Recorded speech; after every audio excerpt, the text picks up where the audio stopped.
¿Qué tal? ¿Cómo les va? Bienvenidos a Contaminación Cero. Uno de los actores principales del mundo de lo ambiental es indudablemente el de las ONGs. Las ONGs, las organizaciones ambientalistas, los ecologistas, como se los ha dado en llamar, son un aspecto trascendente de la historia contemporánea de las luchas ambientales, de todo aquello que tiene que ver con la pelea por obtener un ambiente más sano. Sin embargo, en los últimos años ha habido una especie de corrimiento. Las organizaciones más tradicionales del mundo del ambientalismo han dado paso a otro tipo de protagonistas en la lucha y en los conflictos vinculados con lo ambiental, que han sido asambleas locales, antimineras o en contra de las fumigaciones. Esto ha significado que las ONGs tradicionales ocuparan o pasaran a ocupar otro plano, otro lugar. Y uno de los lugares que han ocupado las ONGs más convencionales tiene que ver con señalar contenidos, tratar de fijar en la agenda aquellos elementos que se considera que la política tiene que adoptar para poder llevar adelante una tarea ambiental con algo más de éxito. En los últimos días se presentó el Informe Ambiental 2015 que anualmente realiza FARN, la Fundación Ambiente y Recursos Naturales.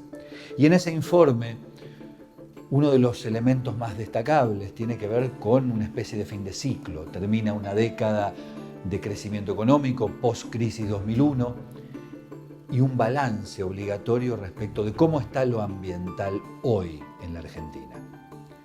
A raíz de eso es que conversamos con Andrés Napoli, el director ejecutivo de FARN, que nos señala no solamente cuáles son los ejes y cuáles son las prioridades a destacar en materia de política ecológica, sino también cuál es el rol que hoy tienen organizaciones como la que él preside.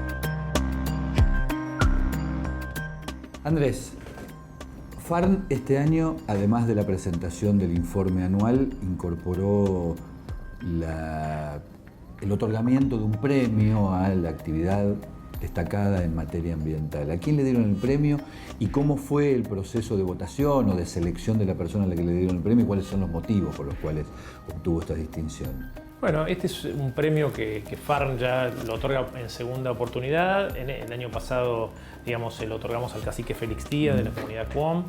En este año hicimos un proceso más abierto, más vinculado a una votación que se hizo a través de internet, donde votaron más de 1.200 personas. El board de la fundación nominó a los candidatos y esos candidatos fueron básicamente personas, digamos, que tienen una actividad, podríamos denominar de base, trabajan en distintos lugares del país, distintos temas.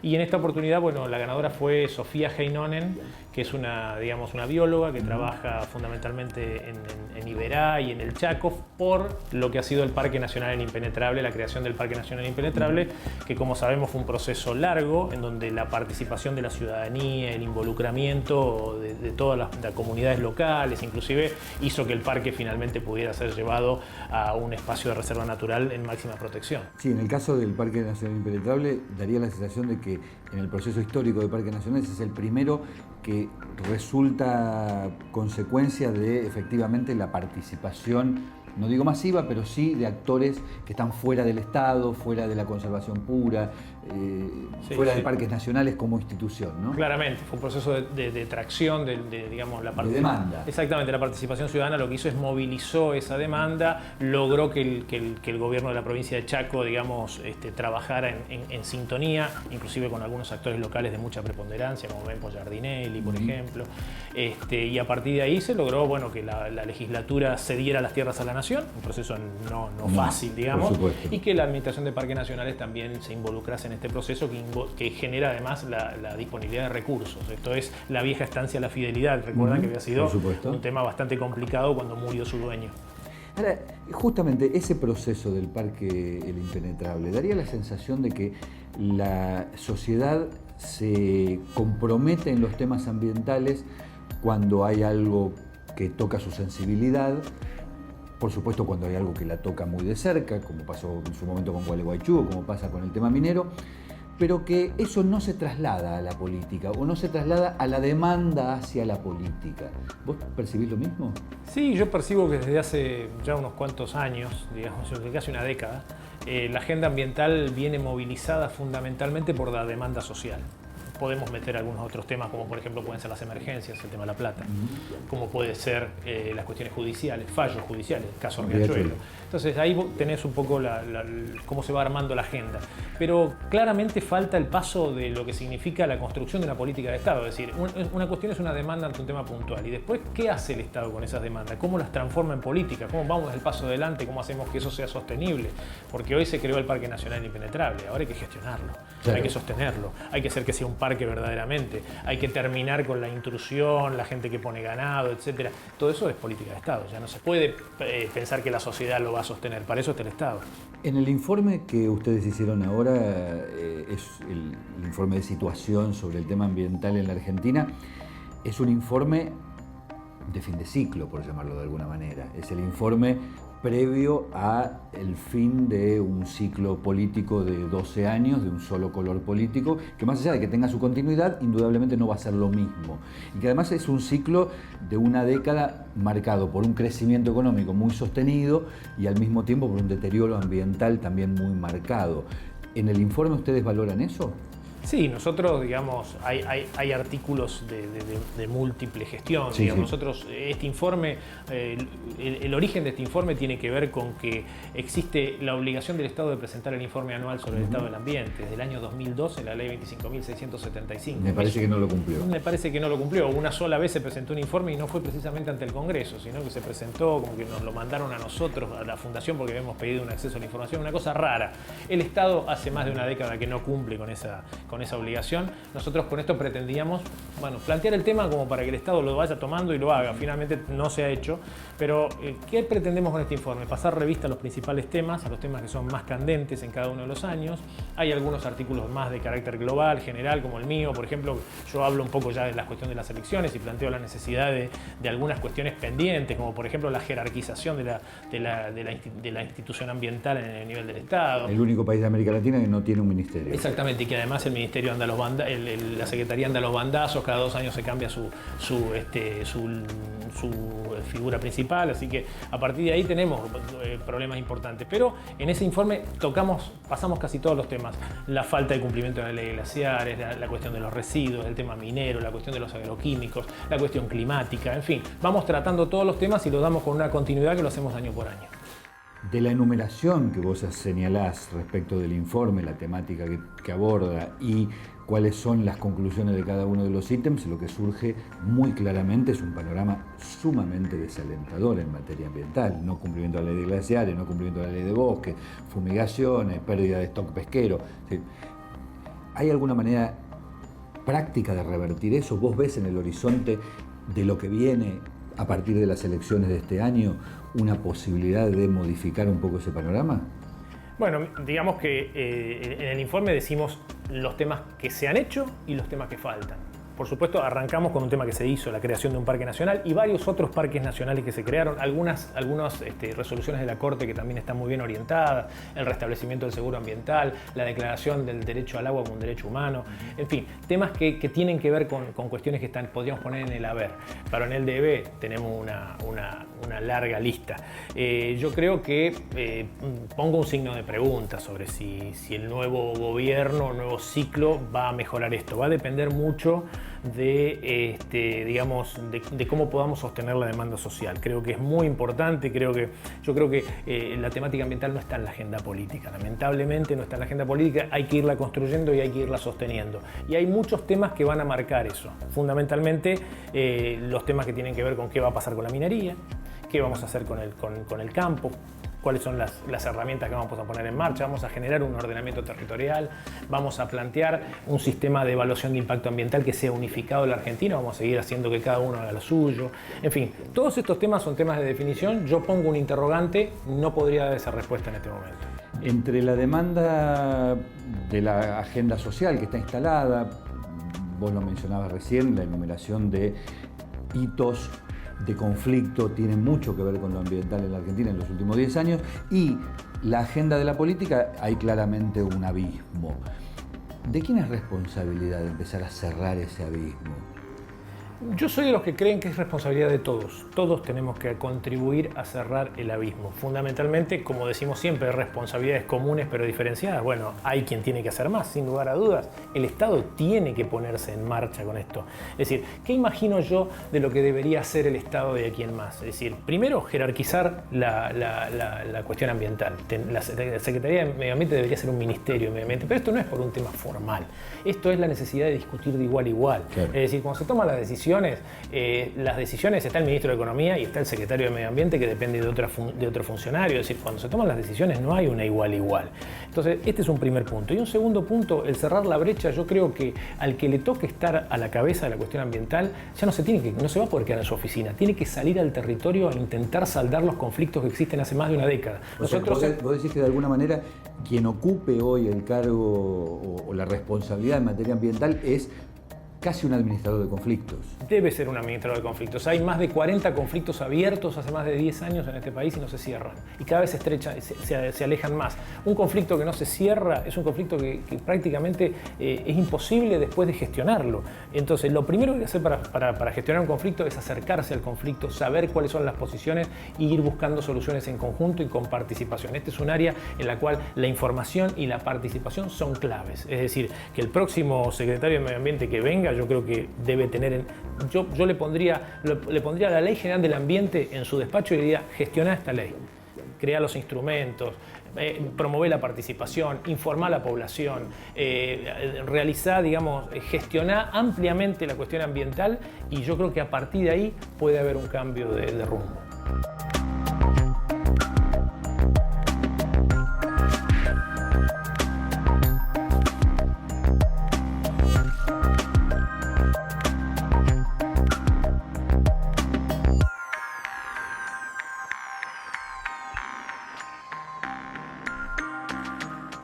Eso significaría que el Estado incorpore como materia ambiental conflictos o temáticas que la sociedad ve como ambiental, pero que el Estado tramita de otra manera, porque la sociedad ve como ambiental la cuestión de la energía y el Estado lo tramita en otra parte, no en el área del medio ambiente. Lo mismo pasa con la minería, lo mismo pasa con el petróleo, lo mismo pasa con la pesca. Todo eso, ¿cómo hacer que el Estado tramite o administre como ambientales problemas que son ambientales, pero el Estado los administra de otra manera? Bueno, yo creo que lo primero es saber que ese tema corresponde también a la temática ambiental. Es decir, vamos a poner un ejemplo. Este año, el año pasado se reformó la ley de hidrocarburos en Argentina.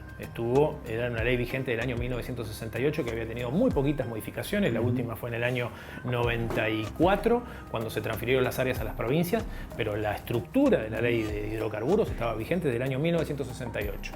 Y el año pasado se reformó esa ley ¿para qué? Para habilitar la explotación de hidrocarburos no convencionales a través de la técnica del fracking. Casi nada. Estamos incorporando una nueva técnica. Sin embargo, si vemos la ley, hay un solo artículo que habla sobre la temática ambiental. Es una disposición transitoria que dice que la actividad de los hidrocarburos se va a regir de conformidad a lo que dice el artículo 41 de la Constitución. Yo comenté inmediatamente qué hubiera pasado si hubiera dicho no se va a regir de acuerdo a la Constitución, porque en verdad la única cláusula ambiental que tiene es una cláusula absurda, claro, que todos la comprenden, porque la normativa debe regirse por la Constitución. Entonces, esa es la visión que se tiene. Si se abordan los hidrocarburos con la técnica del fracking, y de lo único que discutimos es cómo nos repartimos las regalías. Está claro. Y quién va a tener qué responsabilidad en cada una de las áreas. ¿Y qué hacemos con el control, con la temática, con la cuestión ambiental, con el impacto ambiental, con las comunidades, con la participación, con la evaluación de impacto? Ni una palabra. Todo eso es una incógnita, por eso cuando hablamos de qué va a pasar, es una incógnita. Vos hablás de la participación y daría la sensación, dicho esto con todo respeto, que buena parte de los movimientos sociales que han surgido alrededor de la temática ambiental, hablo de las asambleas mineras, de la gente que está contra Monsanto en Córdoba y así sucesivamente, empiezan a solaparse o quizás a reemplazar alguna de las actividades o acciones que antes adoptaban las ONGs más convencionales o más tradicionales. ¿Cuál es el papel para ONGs como ustedes, por ejemplo? Bueno, yo creo que cada uno de los conflictos locales tiene sus propias lógicas, es decir, nuestras organizaciones, nosotros desde nuestro sector lo que hacemos, somos muy respetuosos de los conflictos locales, y lo que hacemos es nos ponemos a disposición de cada uno de los actores locales para contribuir en lo que verdaderamente sabemos hacer, que tiene que ver con la cuestión del derecho, tiene que ver con el análisis institucional, con las temáticas políticas en general, eso es lo que hacemos. Pero daba la sensación que antes el luchador ambiental era, por decirlo simplemente como ejemplo, claro, el activista de Greenpeace, por solamente ubicarlo o corporizarlo en un ejemplo. Hoy es el ciudadano que está asustado por la contaminación, o la madre que está asustada por la minera en Famatina. ¿Cómo compatibilizar esos dos universos? Que yo creo que son absolutamente compatibles, es decir, la medida, digamos, porque uno es el actor y el otro es una organización que media de alguna manera en el espacio ese. No está, digamos, puede ser que alguna persona de la organización esté vinculada a la situación, pero la organización tiene que mediar en el espacio, tiene que dar todo lo que puede otorgar como expertise y tiene que contribuir a cerrar esa brecha, porque fundamentalmente, lamentablemente, estos procesos lo que hacen muchas veces las brechas se extienden demasiado. Entonces, el rol de estas organizaciones puede ser contribuir a cerrar esa brecha, trabajar en la mediación de esto, brindar elementos, digamos, que las propias organizaciones no tengan, y además reconocer que los actores se forman como se forman. Es decir, las organizaciones fueron en un tiempo y hoy son las asambleas, pero yo creo que asambleas solas, grupos de vecinos, organizaciones solos no solucionan. Para mí, el espacio que viene es trabajar en conjunto. ¿Vos ves, cuando decís que la política no incorpora en su agenda la cuestión ambiental, ubicás a la política en su conjunto en esto? ¿Vos creés que todavía la política no entiende cuál es la matriz de los conflictos ambientales y sigue creyendo que hay una especie de divorcio entre crecimiento y ambiente y se sigue manejando con parámetros tan tradicionales como esos? Yo creo que básicamente la matriz de pensamiento de la mayor parte de los dirigentes de la Argentina es una matriz desarrollista. Es una matriz en la cual hay que potenciar la industria, potenciar el crecimiento, que todo eso, la extracción de los recursos naturales. La extracción de los recursos naturales es una cuestión cultural. En nuestra última revista, digamos, que tratamos el tema de la cuestión del extractivismo, Gudinas lo plantea en un reportaje como un tema, digamos, netamente cultural. Es decir, el extractivismo es lo que tenemos que hacer. Nos hemos creado así desde la colonia hasta ahora y no tenemos por qué cambiar. Lamentablemente el mundo y la realidad nos está demostrando otra cosa. Y yo creo que la matriz por la cual pensamos, fundamentalmente la principal es dirigente de la Argentina, es absolutamente desarrollista, y en donde el tema ambiental muchas veces es un tema formal o de realizar, digamos, cuestiones políticamente correctas. Yo creo que eso es lo que hay que ir cambiando y demostrar que el mundo va en otra dirección. Nosotros no podemos esperar que la Argentina sea un país industrializado, un país, digamos, netamente industrialista. Argentina tiene espacios para crecer que no están necesariamente vinculados en eso y en donde el ambiente tiene mucho para ofrecer, inclusive como negocio. Lo que pasa es que, bueno, estamos muy lejos de ver eso.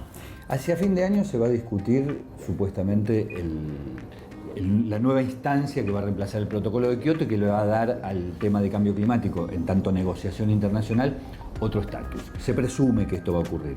¿Qué papel juega la Argentina en esa historia?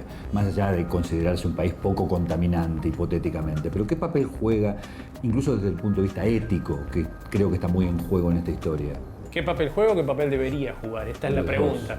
¿Qué papel juega? El papel que está jugando actualmente es un papel de demandarle al mundo. Es decir, nosotros no tenemos ningún tipo de responsabilidad, nosotros no tenemos que realizar ningún tipo de reducción y somos acreedores del mundo. Existe una deuda ambiental con nosotros y vamos a reclamarla. Ese es el papel que se ha jugado hasta ahora. Un papel que no ha dado muchos resultados, un papel que no es bien visto por la comunidad internacional y un papel que no debería jugar la Argentina. La Argentina tiene mucho para hacer en términos de mitigación, mucho para hacer, digamos, existen comunidades muy vulnerables al cambio climático en nuestro país también, y eso es fundamentalmente donde uno debería trabajar, más allá de reclamar, por supuesto, la asistencia financiera, la asistencia tecnológica, el intercambio fundamentalmente, y debería ir en un nuevo rol. Creo que yo abriría un espacio de esperanza para buscar una posición en este sentido, porque estamos esperando en estos días la comunicación del Gobierno Nacional sobre las contribuciones a la Convención convención y el informe nacional que se va a realizar,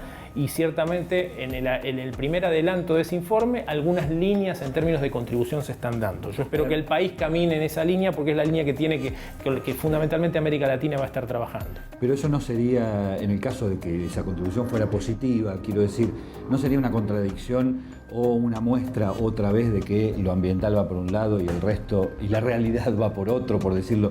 Porque la Argentina es hoy el segundo país de América Latina en cantidad de emisiones de dióxido de carbono per cápita, y no es precisamente un buen ejemplo, claramente. No, por supuesto, digamos, creo que de alguna manera Argentina alguien se debe estar dando cuenta de eso y está planteando ir en una línea, digamos, de poder contribuir en esa discusión. Estamos en un momento de grandes interrogantes. Yo creo que si me preguntás qué ha pasado con la Argentina hasta acá, Argentina es una posición de reacción. ¿Qué va a pasar de aquí en más? Bueno, vamos a ver qué va a pasar con la comunicación nacional. El modelo de crecimiento de la Argentina, más allá de esta última década, es claramente, como vos decías recién, un modelo desarrollista, industrialista, hipotéticamente. ¿Vos creés que el tema ambiental le va a poner límites a esa idea en los próximos 10 años? En la Argentina, hablo de la política va a tener algún límite frente a eso y va a decir, bueno, no es por acá. Yo creo que Argentina, la cuestión ambiental no podemos mirarla desde el punto de vista de la Argentina. Digamos, la cuestión ambiental va a evolucionar en relación a a lo que sucede a nivel global. Si nosotros el mundo va a París y el mundo sale de París con una nueva frustración, yo creo que el descenso que ha tenido la temática ambiental en la última década se va a seguir profundizando. Entonces, Argentina va a hacer lo que le dejen hacer en términos ambientales, lamentablemente. ¿Y qué quiero decir que le dejen hacer? Es decir, hoy en la agenda ambiental, como decíamos, es una agenda desaparecida de la agenda pública. Si registramos cuáles han sido los últimos temas de agenda de la Argentina, no han surgido ninguno desde el Estado, han venido desde afuera de la sociedad. El gran tema es digamos que Argentina va a evolucionar de acuerdo a lo que pase a nivel global, y a nivel nacional yo creo, como lo decimos siempre, nosotros debemos sostener la agenda ambiental. Lamentablemente los resultados ambientales no se obtienen en el corto plazo.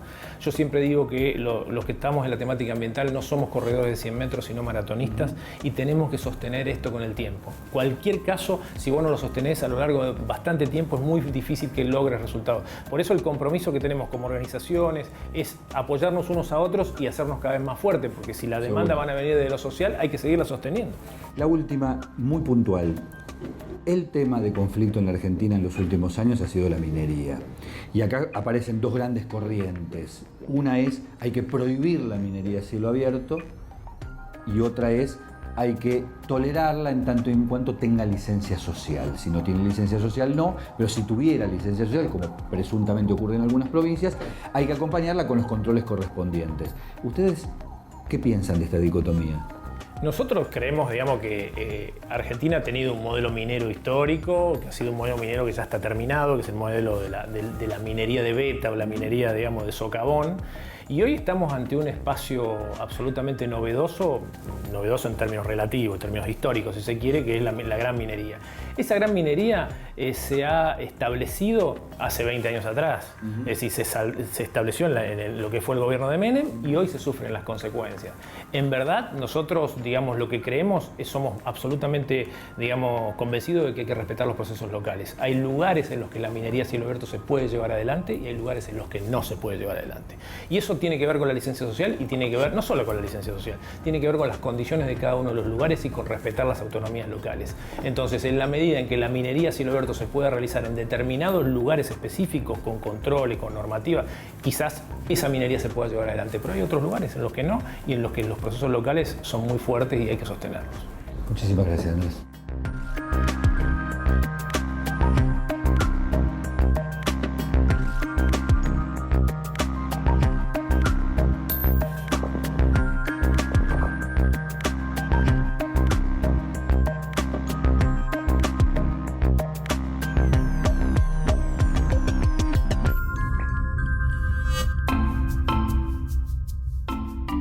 De la conversación con Andrés Napoli, director ejecutivo de la Fundación Ambiente y Recursos Naturales, surge claramente que el balance histórico, pero principalmente de la última década en la Argentina en materia ambiental, es claramente deficitario. El balance es malo. Pero lo peor de todo no es solamente aquello que los indicadores muestran en términos de deterioro ambiental, sino particularmente la ausencia casi notoria de lo ambiental en la agenda política. Y este es, según Napoli, uno de los déficits, no solo obviamente de la política, sino también de las organizaciones ambientalistas. ¿Qué ha pasado para que el universo del ambientalismo haya quedado tan restringido a la denuncia, al grito y con poca capacidad de incidencia sobre la clase política? Y esto pasa, curiosamente, en una era en la cual se presupone que la conciencia ecológica es lo que está predominando. Paradojas de esta época en materia ambiental. Nos vemos la semana que viene. Muchísimas gracias por haber estado ahí.